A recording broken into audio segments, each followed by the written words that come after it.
Good morning children, this is grade 4 science class. We are doing Essay 2 revision. Now today we will revise block 21, evaporation and condensation. So what did we learn in this block children? We have learned the process of evaporation and condensation. In S2 we have learned wind and evaporation. In S3 we have learned about water cycle. So these are the concepts which we have learned in this block. Now let us revise the important questions from reader and workbook. Open your readers children.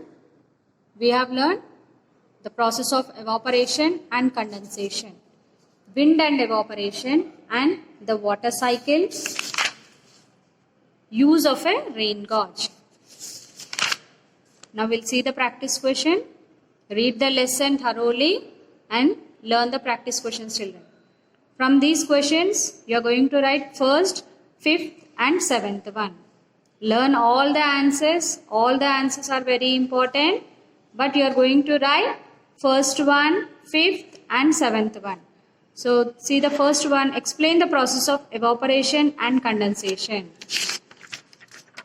The process of evaporation, when water changes into water vapors because of heat, it is called evaporation. Even you can give an example also. Evaporation is the reason why clothes dry when hung out in the sun. And condensation, when water vapor changes back into water droplets on cooling, it is called condensation. So learn this process.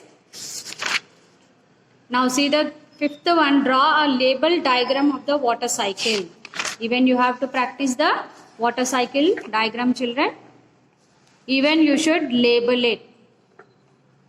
Condensation, rain and evaporation. These arrows also very important. Indication of the arrows is also very important in this water cycle. Okay children, draw this. Seventh one. How is rain measured using a rain gauge? So how is rain measured using a rain gauge? A rain gauge measures the amount of rain that has fallen. It looks like a glass bottle with a small funnel at the top to collect rainwater. It has scale which is used to measure the amount of rainwater collected in the bottle. So in this way we can measure the rainwater by using a rain gauge.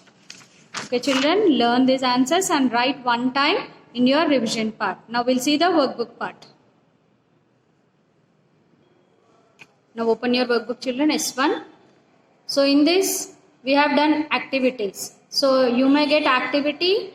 So you have to explain what did you observe and what you can conclude. So what is that process called? So in the experiment 1, what we have done, put a few drops of water on the ground in a sunny area and some in a shaded area. So what did you observe? You are going to write. Put ice cold water and ice cubes in a steel tumbler. So what did you observe there? So you are going to write your observation and conclusion children. And what's that process called? So practice this activities, observation and conclusion. Learn all the answers from S1 children. And from this S2 you are going to write wind and evaporation. So from this also you are going to write your activity. What did you have predicted and what did you observe? So drying with a fan or wind versus drying without a fan or wind. So what you have predicted, which will dry faster and what did you observe? So that you are going to write it. Activity you may get. So practice this activity children. Learn the observation and conclusion. Write this tabular form. Write one time in your revision part. Learn all the other answers.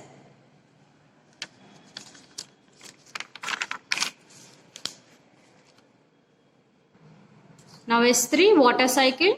From this you write fill in the blanks. Learn the fill in the blanks and write one time in your revision part. Okay children. So anyway you are learning the water cycle. You have to explain the water cycle. So you have to learn the write about the journey of a drop of water. So you have to explain the water cycle here. Practice that and write fill in the blanks one time from workbook. And this activity you are writing, prediction and observation. From this also you are going to write activity. Okay, children? Learn all the answers thoroughly and draw the figure neatly. Even you have to learn the arrows of water cycle where they are indicating, and even you have to color the water cycle, children.